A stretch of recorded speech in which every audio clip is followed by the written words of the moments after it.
Hello and welcome to this video where we're going to graph the equation of a parabola. Our equation is y equals x squared plus 6x plus 8. We're going to start off with our y-intercept, which can be found as the constant term of your equation. So that's the number without the x. Go to the graph and we have found the y-intercept. Next, we need to find the vertex. In order to find the vertex, we need to remember standard form of a parabola, which is ax squared plus bx plus c. So if we have it in standard form, we can use negative b over 2a is our x-coordinate, and then we treat this as a function of x. So instead of saying y equals, we say f of x, f of negative b over 2a.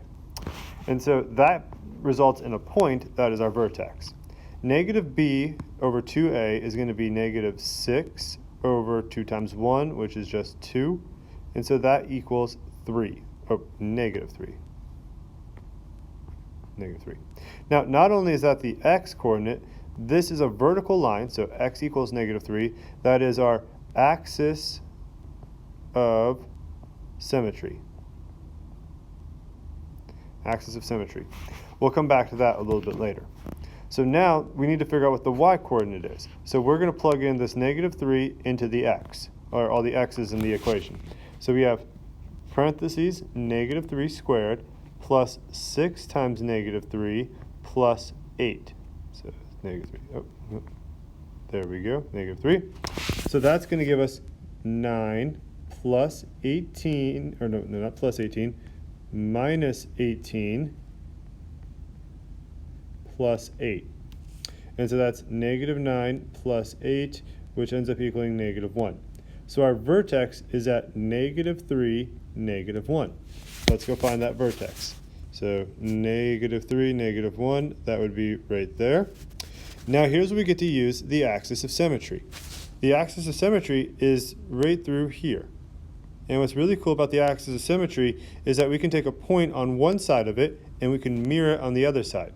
So this point is 3 spots away, so we can go 3 spots away from on the left of the axis of the symmetry and plot another point. Finally, we need to find the x-intercepts. And the x-intercepts can easily be found, let me delete that, make some space here, by just solving this equation, or setting this equation equal to 0 and solving it. And so to do that, we're going to factor. And we'll get x plus 4, x plus 2, meaning x has to equal negative 4 or x equals negative 2. So we go to negative 4, negative 2, and now we can draw, oh, don't want to do that. That was bad. All right, let's try that again. We can draw our graph. Boom. And there we go. We've made the equation of our, or we've drawn the graph for the equation of our parabola.